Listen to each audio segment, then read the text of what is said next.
Après un épisode 2 étonnamment bourré d'action, chose quasi interdite dans cette série, on retombe violemment dans le bain tiède de ce que HBO semble considérer comme l'essence de The Last of Us. À savoir du vent, du blabla, des personnages secondaires absolument inutiles, uniquement casés là pour meubler, et surtout une absence totale de tension et d'urgence. Bref, retour à la normale. Et si t'espérais que le rythme allait enfin s'accélérer compte tenu des événements du deuxième épisode, eh bien, tu peux remettre ton pyjama. On est reparti pour une séance de thérapie filmée au ralenti. C'est long, c'est plat, et quand ça essaye d'être intense, quand ça essaye d'être émotionnel, quand ça essaye de nous toucher, ça retombe à plat. En fait, je vais requalifier la série The Last of Us.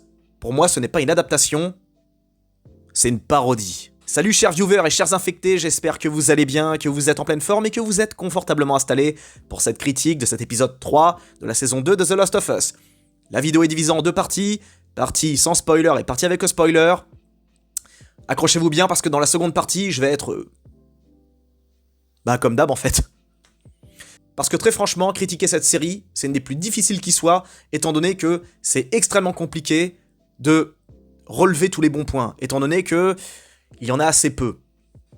J'ai envie de dire même qu'il y en a pas. Et je sais ce que certains sont en train de se dire, pas tout le monde mais certains, dans ces cas-là, si t'aimes pas, pourquoi tu regardes et pourquoi tu fais une critique ? Je vous le dis franchement, c'est parce que cette série, c'est un cas d'école.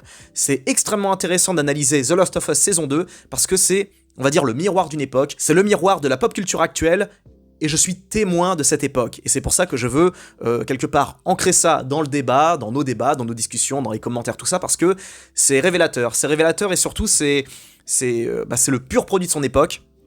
Et c'est pour ça qu'il faut en discuter maintenant, pour que, possiblement, dans l'avenir, on n'ait plus jamais affaire à ce genre de production. J'espère que c'est la première et la dernière fois qu'on aura droit à ce genre de série, ce genre d'adaptation, ce genre de parodie. Et je sais qu'on en est qu'à l'épisode 3, j'attends de voir la suite, mais honnêtement, je n'y crois pas, j'y crois moyen, même si je regarderai, parce que je suis curieux de voir comment ils vont filmer la suite des événements. Je veux voir jusqu'où ils vont aller dans la déconstruction de la licence.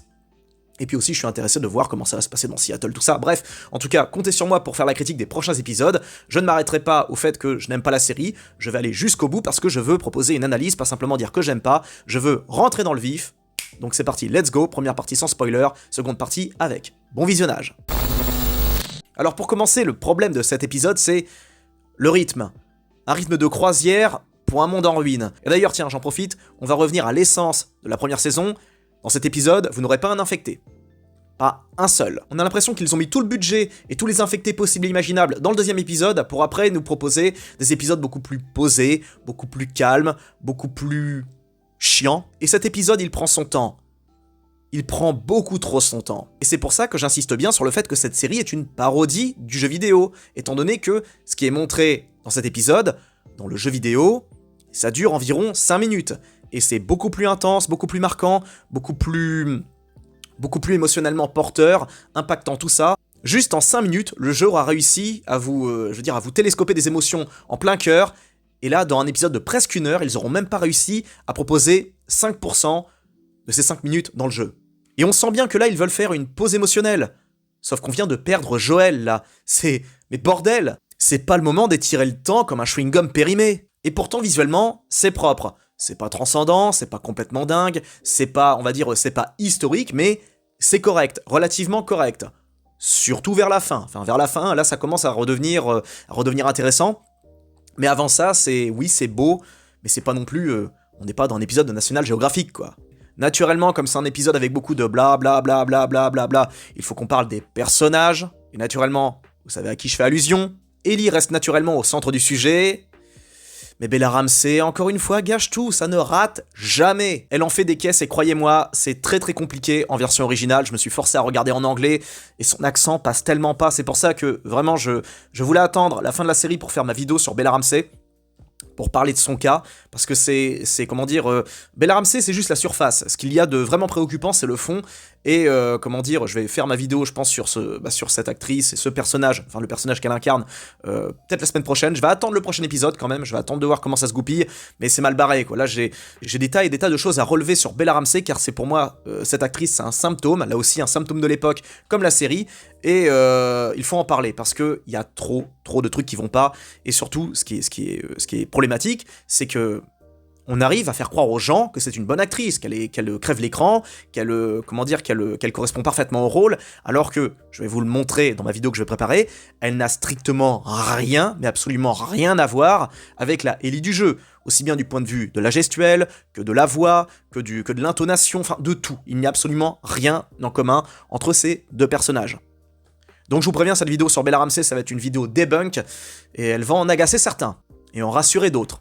Beaucoup d'autres, parce que croyez-moi, la fanbase de, la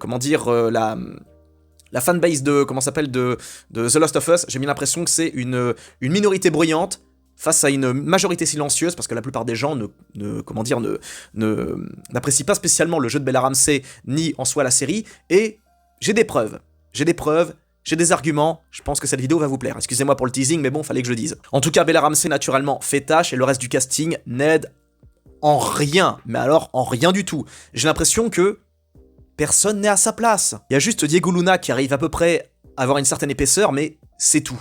Il est en deuil, ok. Dina, enfin Dora l'exploratrice, ok, elle est là, cool. Jessie, même chose, enfin... Personne n'arrive à réellement s'implanter, personne n'arrive à s'imposer. Le seul finalement qui arrive à sortir du lot, c'est Seth, le méchant homophobe. Pourquoi ce personnage est intéressant, eh bien parce qu'il a des défauts, parce qu'il est humain tout simplement. Tous les autres semblent être des personnages tirés d'une série pour ados, une série, vous savez, qu'on voit, enfin, ou les séries qui se déroulent sur les campus américains, ce genre de choses, ça me rappelle tellement The Boys, Gen V, quoi, et puis également Walking Dead, The World Beyond, j'ai l'impression de voir vraiment un copier-coller, une extension de ces productions-là, quoi.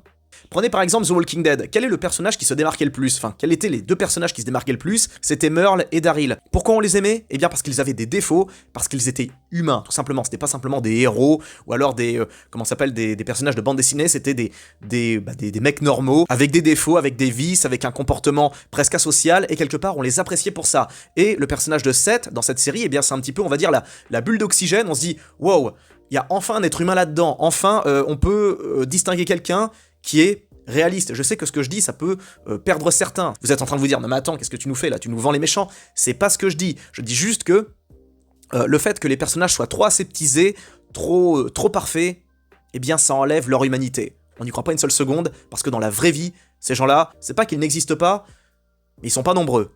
Surtout dans un monde comme celui-là, où techniquement, dans un monde post-apo, personne se fait de cadeaux. Vous connaissez l'adage, plus les temps sont durs, plus les hommes sont durs. Et compte tenu du monde de The Last of Us, c'est pas possible de voir des survivants qui s'expriment comme des cadres supérieurs dans une start-up. Mais vous savez, dans cette saison 2, qui est pire que Bella Ramsey, qui est pire que même Dina, c'est la psy, qui est incarnée par la mère de Kevin McAllister dans Maman j'ai raté l'avion.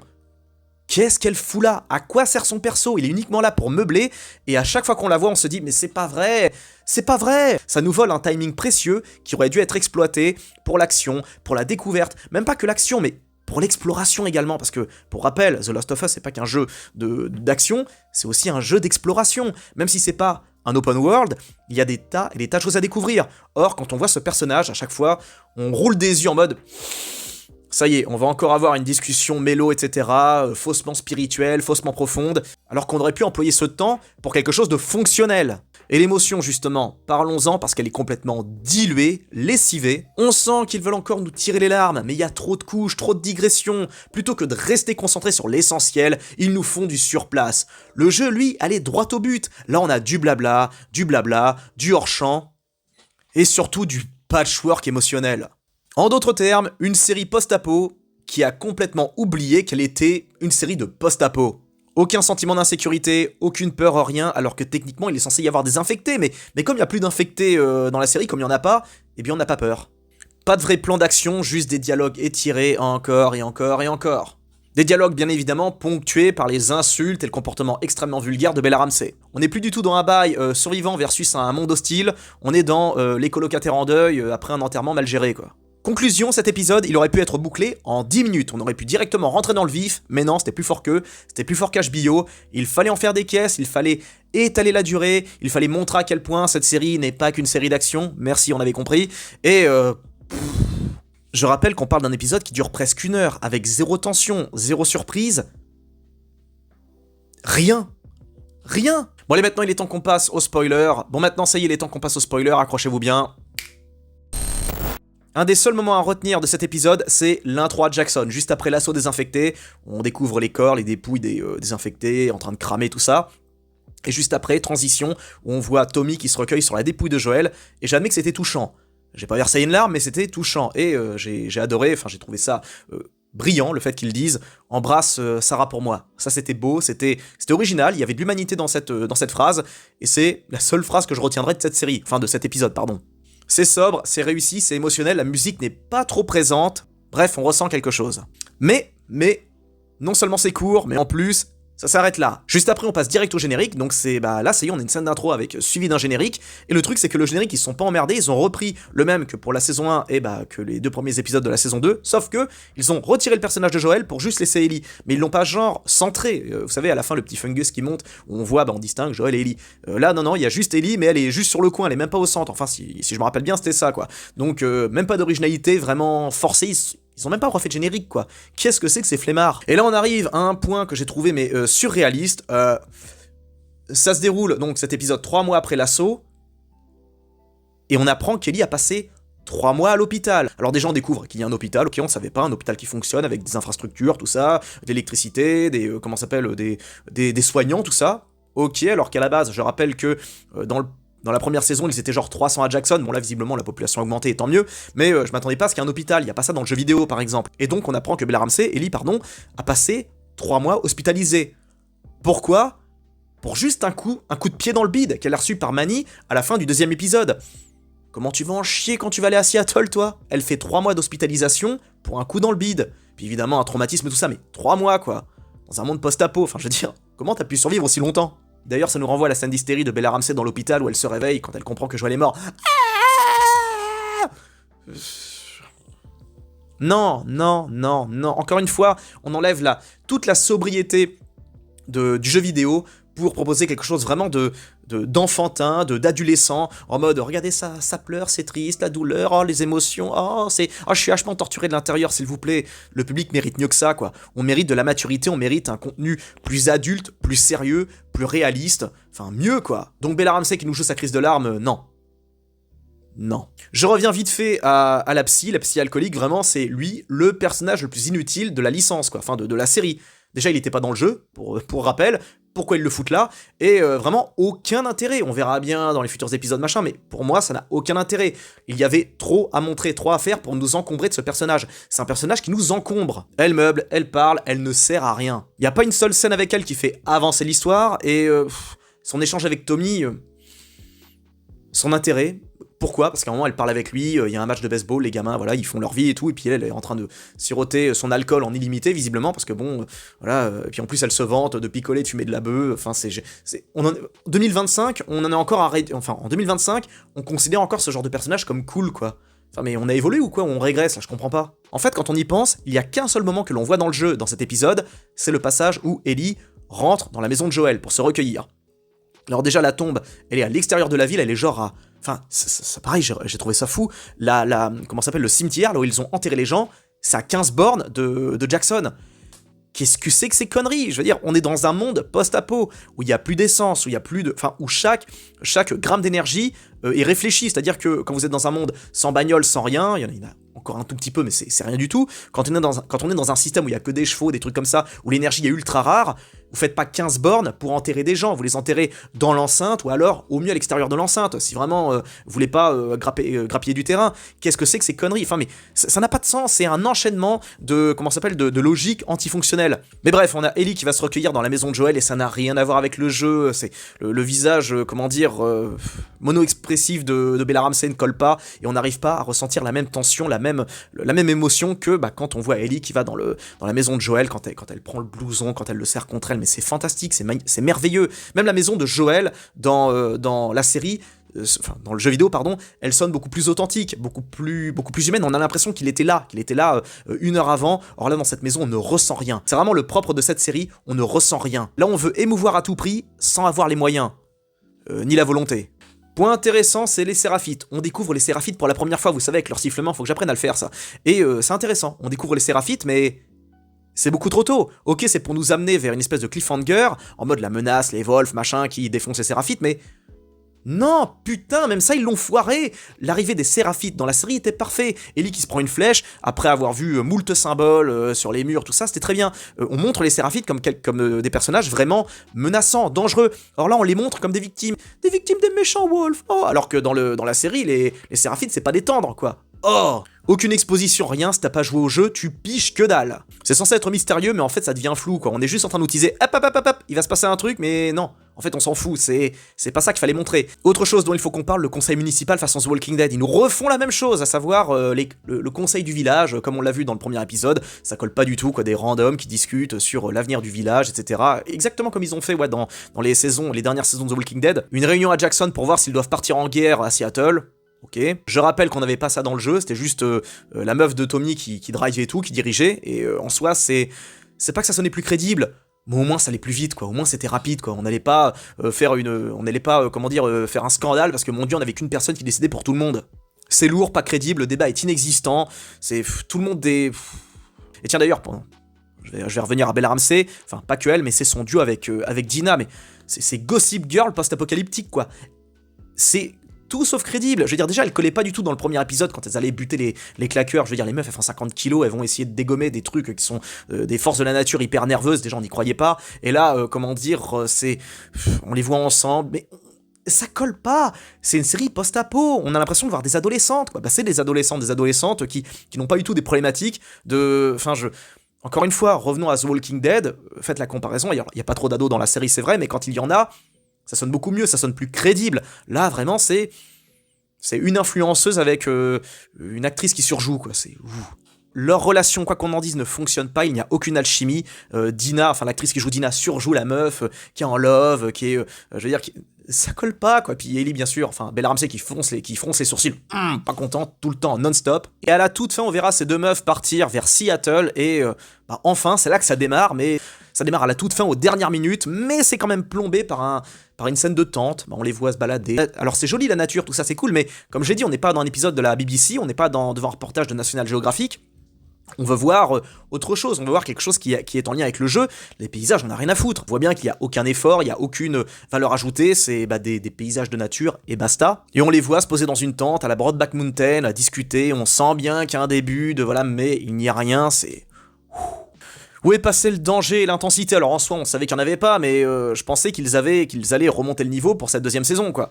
Là, on est au 3e épisode, c'est compliqué. Et bien évidemment, je le rappelle encore une fois, on ne voit pas un seul infecté. Pas un seul. Et pour finir, le seul point vraiment positif, qui dure que quelques secondes, c'est les plans de Seattle. Enfin, Seattle, qui est la ville qui est ravagée, qui est recouverte par la nature, tout ça. Ça dure que quelques secondes, mais bon, c'est toujours ça de prix. Et juste après, on découvre les Wolves.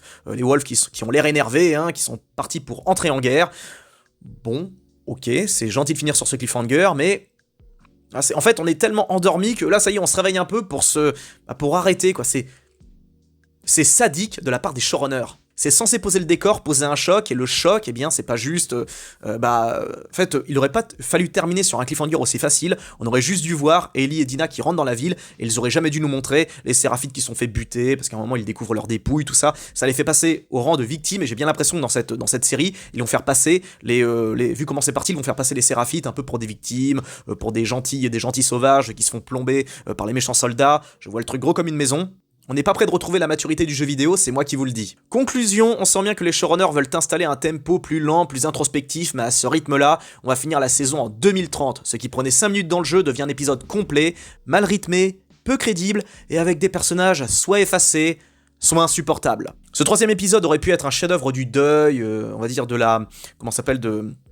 Voilà, la souffrance de la perte d'un être cher, tout ça, on aurait pu aller dans cette voie, mais non, finalement c'est un ventre mou, il y a absolument rien il y a rien. C'est long, c'est creux, et encore une fois, ça trahit l'authenticité et le dynamisme du jeu vidéo d'origine. Ça arrive à bousiller toutes les fulgurances, cette série est conçue vraiment pour déconstruire le jeu, déconstruire ce chef-d'œuvre. Je comprends point. Voilà, chers camarades, c'est terminé pour aujourd'hui. J'en ai fini avec ce 3e épisode. Je ne sais pas ce que vous en avez pensé. Dites-le moi dans les commentaires. Dites-le. Échangeons. Et n'hésitez pas à me faire un petit top de ce qui vous a déplu et ce qui vous a plu. Je pense que, il y aura plus de points négatifs que positifs. Je pense pas prendre de risques en affirmant ça. En tout cas, donnez votre avis dans les commentaires. Je vous dis à très bientôt pour une prochaine vidéo. Plein de bisous à tous. Ciao!